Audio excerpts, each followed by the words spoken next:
Nico, like Anita said, it's a very hard game to call at the moment because Bayern Munich and Arsenal are both doing so well. Who do you favour? What are your thoughts on the match? If I had to pick a team, I would say Bayern. If I was putting a bet, I'd hedge it Bayern to win or draw. Bayern not to lose. It is the toughest test that Arsenal are going to face, and a different type of test. I'm so intrigued to see what that tactical battle is going to be like. How much of the ball is Bayern going to have? How do they adapt to Arsenal? How do they deal with the set pieces? Because Bayern actually haven't been that great at defending set pieces, and Arsenal obviously are the standard there on the execution portion of it. So I'm looking forward to this one. But again, this is splitting hairs. Arsenal can totally win this game. Jeff, do you think Harry Kane will be the biggest test Arsenal have faced all season so far? No, I think they've got tests all over the pitch. I think they are that good a team, Bayern Munich. You look at Carl, you look at Elise. There is so much talent in this Bayern Munich team, and they play with the handbrake off. You know, they go for it. They absolutely go for it. So this is a huge test of Arsenal's credentials, as Anita said just there. I think where you've got to be careful of a false narrative is, you know, the question marks around Arsenal. They're close, but no cigar under Mikel Arteta. This will tell us, this is a good benchmark of exactly where they're at right now. I think we know where Bayern Munich are. We're not sure where Arsenal are. I'm not sure about that though. Because Bayern don't often play this type of competition. I'm talking about the level of competition, not the Champions League. They don't often come. They've gone up against PSG. I was going to say, they played PSG. And they beat them. Yeah. It was a game in which they had to pull off survival mode for 45 minutes. They still played them and still beat them. And they won. How do you follow that up, right? Against Arsenal. And I feel like if they beat PSG, they beat Arsenal. Stable. I think we all have to agree that this is the best team in the world right now. So there's a bit of history between these two sides, and it's been one-way traffic, right? Where Bayern have come to the Emirates and absolutely embarrassed Arsenal. I mean, there's score lines that prove it time and time again. There seems to be this shift in mentality between both clubs, and especially from an Arsenal standpoint. How have you seen Arsenal, and I guess what change do you see in Arsenal's mentality going into a match like this? Because I actually favor Arsenal to win this match. The Lucho Diaz absence is a massive miss, but Arsenal, they're on another level right now. Yeah, but unfortunately Bayern Munich are another level. Yeah. That's the problem with it. It's look, I just think it is simply by a million miles it's the tie of the round, because you've got, you know, the league leaders from both countries. They're both unbeaten in this competition. Arsenal haven't conceded in this competition. So this really is the big stuff. I think it's the tie of the league phase. Ooh, wow, yeah. Of all the matches that I'm looking forward to, it's the two best teams. It might have been Barcelona, PSG, but that was a little bit of an underwhelming match just because not either of those teams were at full force, and it feels like Bayern doesn't slip up. Again, we've talked about the theme of the format of the league phase, but Bayern, I don't think, cares about that. Bayern wants to steamroll any opposition that they have in front of them, especially in the Champions League, where so many people say Bundesliga is so easy, so prove yourself in the Champions League. Who's got to do, of these two coaches for you, who's got to do something different to beat the opposition, or do they just play the way that they play? Do you think Arsenal have to adapt because of the way Bayern Munich play? And will Bayern Munich play the way they normally do under Vinny? I think Bayern has more facets to their game than Arsenal does. Just like Arsenal at their one facet is very, very good. I think that's going to be tested. Full strength, I fully agree with that. I think that's going to be really tested today, because Lucho Diaz, the absence I mentioned, is massive, but Bayern Munich have a star in the making in Leonard Carl. And whether he starts or not, he's the player I'm most excited to see. And you ahead of and Elise, JD. Ahead of Elise. Yeah. Michael Elise, I think is an amazing story. I think they're both going to play. You have him in the lineup. Who else would you have in the lineup? Yeah. Look, I You should go Gnabry, Olise, Leonard Carl. I cannot wait to see Leonard Carl play. I'm becoming a believer. I'm drinking the Kool-Aid about this kid because he has all the intangibles to be the next big thing, the next big generational talent in Germany. And they already have a generational talent in Jamal Musiala. And I look at the manager like Julian Nagelsmann. These are the sorts of matches that if you put trust in them, like Vincent Kompany is going to do, these are sorts of matches that will make me a believer, and I think will make the rest of the world and German public a believer that he should go to the World Cup. He's got that audacity about him. He's got that swagger about him that the German national team need, and I think Bayern Munich fans have been craving for in the absence of Jamal Musiala. Going back to this game, do we see, I mean, we were super excited about Chelsea-Barcelona last night, and we are equally about this game, but do we see the potential for such a slam dunk, an emphatic win like we saw last night from either side? Do you see either Bayern or Arsenal putting the other one to bed? I'd be surprised. I think it'd be tighter. I'd be surprised if someone walks out of here winning 3-0. Yeah. And I think there'll be questions for either team if they lose 3-0. But at the end of the day, I think whoever walks out of this the winner will serve to embolden their narrative. And if you lose, it's kind of like, all right, let's get back on with it, get back on our horse, because they will get back on their horse. It's far more damaging for Arsenal if they lose, because they face Chelsea next. On the weekend. Thanks, Hannah. What a game we have on our hands tonight. I know loads of people were nostalgic about Chelsea, Barcelona, and just what it means for football heritage when those two teams face each other, but you look at Barca's inconsistent start to the season, I'm not sure too many people will be surprised with that result. In terms of today, Arsenal against Bayern Munich. Now, I think that is very hard to predict. We all know both of them have 100% record in the Champions League. They both have a 6-point cushion over the second place team in their respective leagues. So this is finally poised, and the managers know this too. In terms of Vincent Kompany, he said it's going to be their most difficult task. But then again, you look at who they faced. They had a huge task in facing defending champions PSG last time out, and despite going down to 10 men, managed to get the job done. So you wonder how much of an advantage that would be. In terms of Arsenal, Mikel Arteta trying to manage expectations, I guess, and try and take some of the pressure off his players. He said that the likes of Bayern Munich and, of course, Real Madrid are in a completely different universe to Arsenal when it comes to Champions League football because, of course, Bayern have won, 6 Champions League trophies compared to Arsenal's 0. We know there's none of that in Arsenal's trophy cabinet. And I just look at the opponents that Arsenal have faced. You think the likes of Atleti, yeah, that was a tough one, but they've also had Slavia Prague, Olympiacos and Athletic Club. This is probably their biggest test to date, to put any of the naysayers to one side because, of course, this is Arsenal. They got to the Champions League last season. Can they go one step further? Anyway, I am going to be pitch side with Peter Schmeichel. I cannot wait for it. Like I said, there's so many storylines here, not least with having these two young managers who have worked together before, but also you think of the likes of Olise and Eze coming back together, the storyline of Kane going back to Arsenal. I believe he scored, 6 goals at the Emirates. So really, really looking forward to this one and catch up with you guys later. Thanks, Hannah.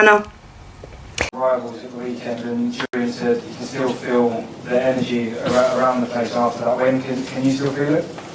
Yes, I do, and we have to make sure that we carry that energy tomorrow again to the stadium, to each individual, and I will play with the same, again, dominance, aggression, efficiency against that top side. Gabriel Martinelli and Noni Madueke were back on the bench. Are they in contention to start tomorrow? Are they still available, and are we going to expect any new players back from injury in the squad? Yeah, they are, and we're going to have a meeting now to decide as well on Martin. He was very close for the previous game, so we are hopeful that tomorrow he can be in the squad as well. Victor Gyökeres and Kai Havertz weren't out at training today. How are they progressing in their rehab? Really good, both of them. So in the next few days, again, I think they're going to have a repeated scan to see how everything is and where we can push them or not for the weekend or the following game. This is the second big game in this week, the one you said you prepared for. How are you going to approach this game against Bayern Munich? Will there be squad changes, or you could look to take momentum from that win against Spurs into this match? With the same intention to win it, we made a really good preparation again, a really short one, but I think very efficient as well. We know the importance of the match. We are in a really strong position. We want to maintain that for sure, and we know that we have a beautiful and very demanding game ahead of us. Bayern Munich's first v second in the league phase of the Champions League. So much attacking talent in their side as well, players like Harry Kane and Michael Olise. Are you looking forward to the challenge? For sure, and this is the kind of game in the competition that we want to face, and we've been very consistent in both competitions, as you mentioned. They've been as well, and tomorrow is a great test for us to see where we are. Domesh, Sky. Hi. Just reflecting again on Sunday and that atmosphere. I know you're talking about connection and synergy quite often in your reign here. Is that the best you've experienced? That 90 minutes before and after as well? It has to be one of the best for sure, and the atmosphere and the energy was created as well just before the game. I think it was excellent, and it makes such a difference. The players were talking about it. I hope our supporters realize what they bring, the joy, the confidence, the energy to the players, and we have to maintain and improve that constantly because it's a massive superpower that we have. During this season, on a number of occasions, the question that's been asked towards you is about set pieces. So in the spirit of fairness, all 4 of your goals were from open play on Sunday. Did you allow yourself a little smile, maybe just as you're about to do now? And for me, same value. For me, it doesn't change. Everything is part of the game, and in relation to the opposition, you play, how they defend, and the options that we have to be very efficient in all departments. I'm upset that we didn't score on a set piece because I want to score on a set piece as well. I'm upset that we conceded a goal. So it's been at our best in everything that we do. That's the aim. A lot of clubs around Europe will probably view Arsenal as the toughest challenge in European football just now. When you look at Bayern Munich, in the context of your season so far, is this the biggest challenge so far? Well, every opponent brings different challenges. Obviously, they are in a great moment. I mean, the level of consistency they show in results, performances, in every metric that they have, it's very, very impressive. We know that, but as well, that's a massive opportunity as well for us to show what we are capable of. You have Vincent Kompany in the away dugout. You know him very, very well. You've coached him when he was the City captain. Did you always feel he would make manager? I know might be an obvious thing to ask because he was a captain of such a big football club, but there are different qualities that are required from captain to manager. Did you notice those qualities then? Yeah, my feeling was that Bini was going to be excellent at whatever he chosen to do. And I'm very happy that things are going so well for him because he has such a presence, intelligence, love for the game, work rate. So I knew whatever he was going to touch, he was going to make it really good. So I'm not surprised at all. Thank you. Tom for London. Hi, Michael. Hi. Game 1 of 3-1 this week, really tough week, of course, of games, and it coincides with you bringing back quite a few of your players that were out injured.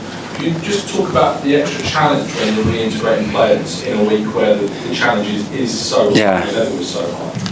Especially because they've been out for a long period of time, 6, 7, 8 weeks, and that's quite a long time. But to be fair, when I see them training today as well and how willing they are, all of them to play a part, to start ideally if they can, is great. So they seem to be in a good place. We have to manage that because we have a very demanding week and opponents. But the other day we managed to bring Noni in, which is great to see, and the rest are ready.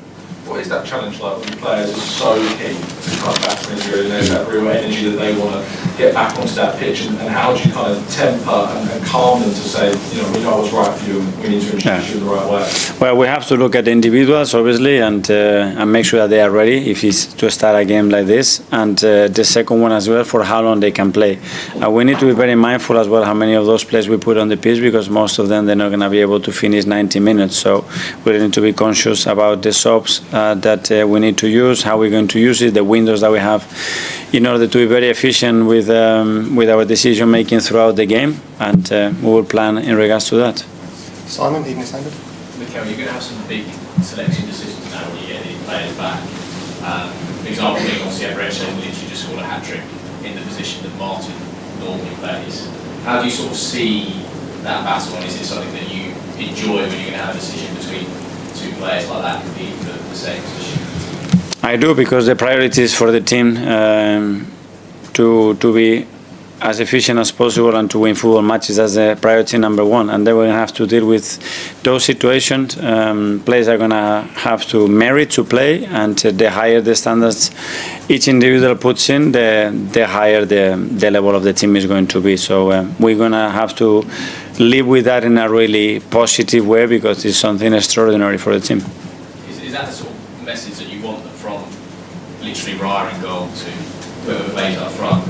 Every position in the team is being competed for. It is, and it has to be, and thanks God that we have improved the depth of the squad and the quality comparing to previous years as well, because it's going to be more needed than ever. Football this season comparing to last season is already different. 2 seasons ago is a different league, and we need to be conscious of that. Like the other teams, the other squads in the league are built in the same way, nothing different.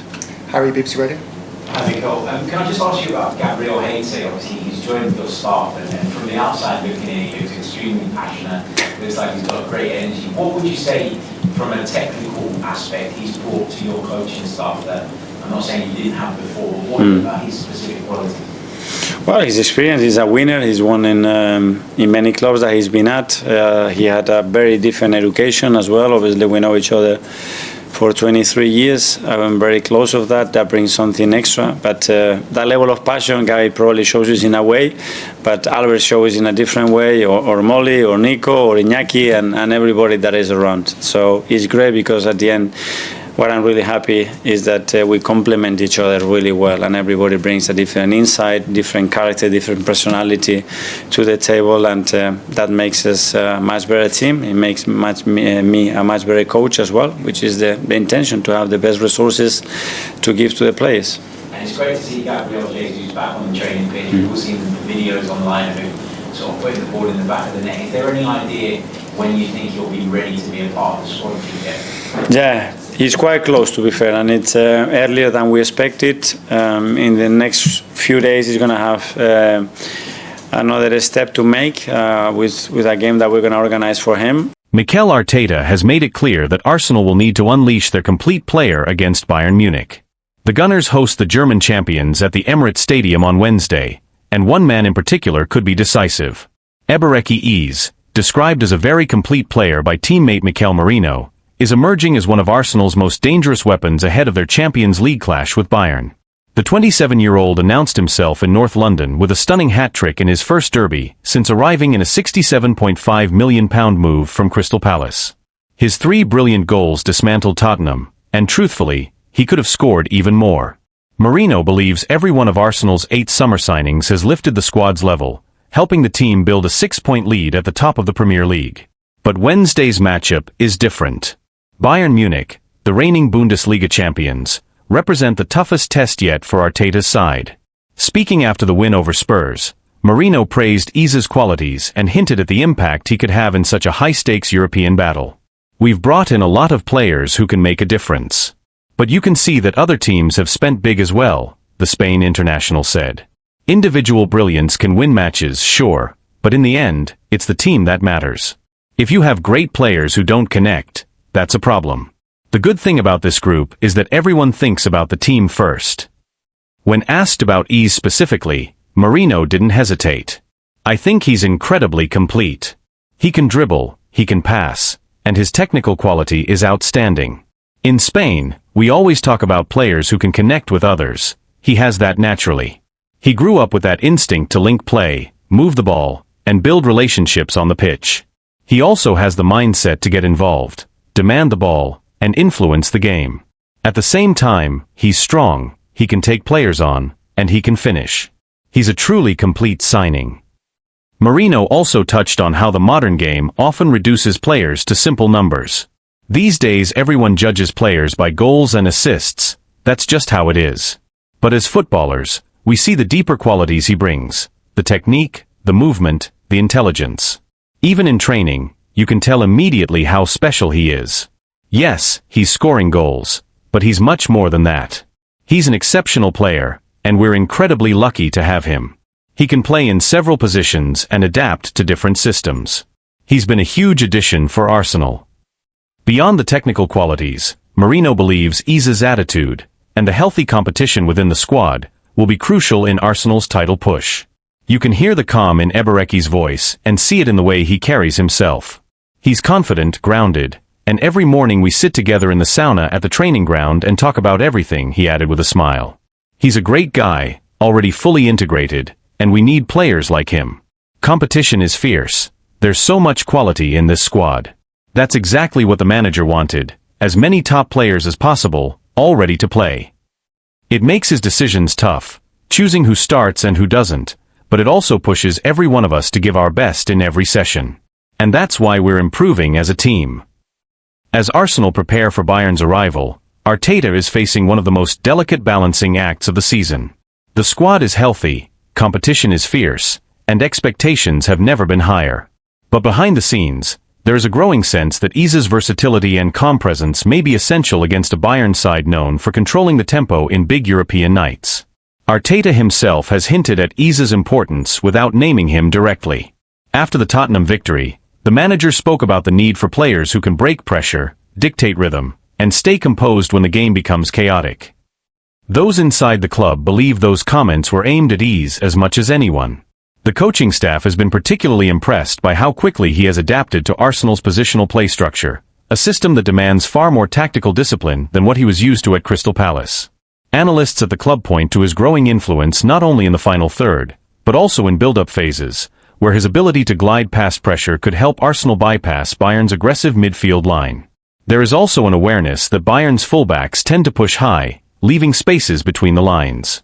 Iza's skill set, sharp turns, deceptive acceleration, and precise final balls, could be exactly what Arteta needs to exploit those gaps.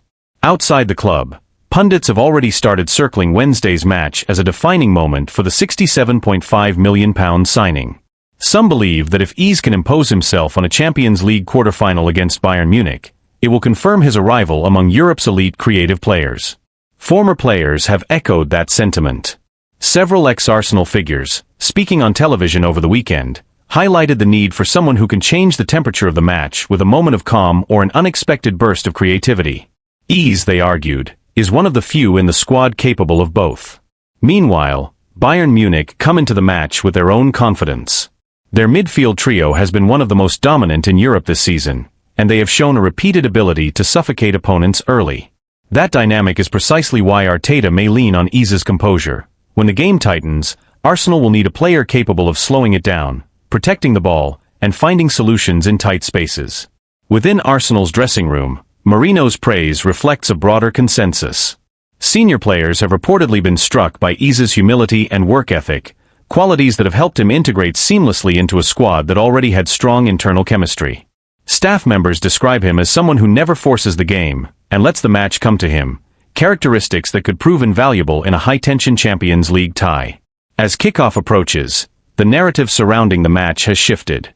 What began as a test of Arsenal's resilience has quietly become a spotlight on whether Iza can elevate them in Europe the same way he has in the Premier League. For Arteta, the equation is simple. If Arsenal are to overcome Bayern, they will need more than intensity. They will need control. They will need creativity. And increasingly, they will need the completeness Iza brings to every phase of the pitch. Whether he starts in a wide role as a floating midfielder, or even as an interior playmaker, the expectation is the same. Iza will have to find the spaces others cannot, and influence the game in ways that statistics alone will not capture. The stakes are high, the opponent is formidable, and the spotlight is intense. But within the walls of London Coney, the belief is growing that this is exactly the kind of stage Eberechi Iza was signed for. Martin Odegaard is nearing a return to action after suffering a medial collateral ligament injury in Arsenal's 2-0 win over West Ham earlier in October. Yet, 3.5 years after Mikel Arteta named him captain, the Norwegian finds himself in an unfamiliar position. His place in the starting lineup is no longer guaranteed. For the first time since joining the club permanently from Real Madrid in August 2021, there is real debate over whether he remains an automatic choice for Arteta's 11. Odegaard, now 26, has been central to Arsenal's resurgence under Arteta, the conductor who shaped the team's rhythm through some of their most fluid football. But this season, the Gunners have been forced to navigate long stretches without their captain, first due to a shoulder issue that kept him out of 4 matches in September, and then because of a knee collision with West Ham's Crescencio Somerville that sidelined him again. And during his absence, something significant happened. Ebereki Eze stepped into the spotlight. Eze's sensational hat-trick in the North London Derby has complicated the picture. Now thriving in a central role, the England international has given Arsenal a different kind of presence around the edge of the box. A blend of unpredictability, directness, and two-footed confidence that opponents struggle to contain. He may not control games with the same metronomic precision as Odegaard, but he offers a spark, a willingness to take risks at moments when Arsenal need a jolt of creativity. After such a standout performance against Tottenham, it feels almost impossible to imagine Arteta leaving Eze out. The manager has always had a soft spot for players riding a wave of confidence, and Eze is currently surfing at full height. There was a similar situation back in September, when Mikel Merino was handed a start against Manchester City after scoring 4 times in 2 games for Spain, including a hat-trick against Turkey. Arteta doesn't hesitate to reward form. Eze has carried that form onto the international stage as well, recently scoring a stunning goal for England in a 2-0 win over Serbia in the World Cup qualifiers at Wembley. Though he can play on the left, it has always been clear that Arteta brought him to the Emirates to operate in midfield. And with Declan Rice and Martin Zubamendi near untouchable in the double pivot, the odds of Eze and Odegaard consistently starting together seem slim. That leaves Odegaard in an unfamiliar position. He needs minutes to rebuild sharpness, yet Arsenal's medical team won't rush him. The plan is likely to ease him back through short substitute appearances before restoring him to larger roles. But even once fully fit, Odegaard faces genuine competition, because Eze has shifted the landscape. His arrival has raised the team's ceiling, and his performances have earned him the right to keep his place. Before the dismantling of Tottenham, Eze had scored only twice for Arsenal, one against Port Vale in the Carabao Cup and another versus his former club Crystal Palace, a clever finish that sealed victory. Now with 5 goals across all competitions, he sits just 1 behind Odegaard's total from last season, when the captain made 45 appearances. Odegaard's 2023-24 numbers were outstanding: 11 goals, 12 assists, influence written across every competition. That is the standard he must match again if he wants to reclaim his spot, because Eze is hungry, confident, and eager to impress ahead of next summer's World Cup. Arteta will insist that Arsenal need both players at their best if they are to meet their ambitions in the months ahead. And with Kai Havertz also working his way back to full fitness, potentially slotting into midfield behind marquee striker Victor Gyökeres, the battle for places has never been fiercer at the Emirates. For Odegaard, the message is clear: he must rise to the challenge. His leadership and quality remain unquestioned, but he can no longer rely on reputation alone. If he embraces the competition and fights his way back into the side, his return could push Arsenal to even greater heights. And if the team has already reached this level without several key figures, the potential for what comes next may be even greater. Inside the club, staff members are quietly acknowledging that Arsenal are entering a new phase, one where no player, not even the captain, is immune to tactical evolution. Arteta has spent the past 2 seasons building a squad capable of sustaining pressure across multiple competitions, and the emergence of Eze is a sign that the manager's long-term planning is beginning to bear fruit. Depth is no longer a luxury, it is a necessity. But with depth comes difficult decisions. Arteta has always valued balance in midfield, and the contrasting profiles of Odegaard and Eze force him to reconsider what type of midfield best suits the team's ambitions in Europe and the Premier League. The technical control and spatial awareness that Odegaard brings have defined Arsenal's identity under Arteta. Conversely, Eze's dynamism, physical presence, and unpredictable touches give Arsenal a new dimension, especially against teams that sit deep or defend aggressively in central areas. This internal shift has also caught the attention of analysts and former players. Several pundits have begun to question whether the captaincy should guarantee a place in the lineup, especially at a club with ambitions of challenging for the Champions League. Others argue that Odegaard's leadership is too valuable to sideline, pointing to the standards he sets in training and his influence over younger players. Those debates are already spilling into the media, and they will only intensify as the season progresses. There is also the tactical question of whether Arteta might eventually experiment with a system that accommodates both Eze and Odegaard, something he briefly attempted earlier in the season during the win over West Ham. But with Rice and Zubamendi forming an almost impenetrable midfield pairing, any reshuffle risks destabilizing the defensive structure that has made Arsenal one of the most resilient teams in the league. The manager has hinted that he is open to adjustments, but only if they enhance the team's overall cohesion. For Odegaard himself, the challenge is as much psychological as it is physical. He has worked hard to cultivate an image of calm authority, a leader who raises the level of those around him through clarity and consistency. Now he must show that he can adapt, compete, and respond to adversity. His teammates still speak of him with admiration, describing him as one of the most studious and detail-oriented players at London Coney. They believe that once he regains full rhythm, he will naturally reassert his influence. Yet even they acknowledge that the landscape has shifted. One senior player privately remarked that, "The team is different now, ease has changed what we can do in the final third." That sentiment reflects not a lack of faith in Odegaard, but an understanding that Arsenal have evolved while he has been sidelined. For Arteta, the ideal scenario is straightforward: a fully fit Odegaard competing with a fully confident ease, creating a level of internal competition that lifts the entire squad. The manager often speaks about the need for healthy tension among his players, pressure that keeps standards high without fracturing unity.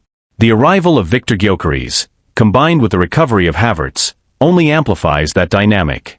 Arsenal's season will almost certainly hinge on these midfield decisions.